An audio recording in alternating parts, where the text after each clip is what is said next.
Janakraj Manoharrai मामकाभीष्टदाय महितमङ्गलम् रामचन्द्राय Janakraj Manoharrai मामकाभीष्टदाय महितमङ्गलम् कोशलेशाय मन्दहासदासपोषणाय वासवादिविदुतसर्वराय Mangalam रामचन्द्राय Janakraj Manoharrai मामकाभीष्टदाय महितमङ्गलम् चारुमेघरूपाय चन्दनादिचर्चिताय हारकटकशोभिताय भूरिमङ्गलम्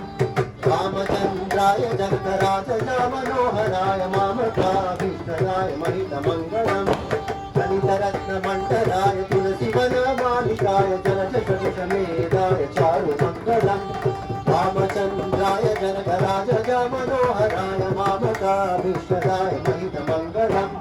Devaki सुपुत्राय देवदेवोत्तमाय अण्डजवाहकाय अतुलमङ्गलम् रामचन्द्राय Janakraj Manoharrai मामकाभीष्टदाय महितमङ्गलम्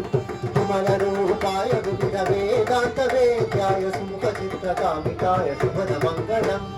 रामचन्द्राय Janakraj Manoharrai मामकाभीष्टदाय महितमङ्गलम्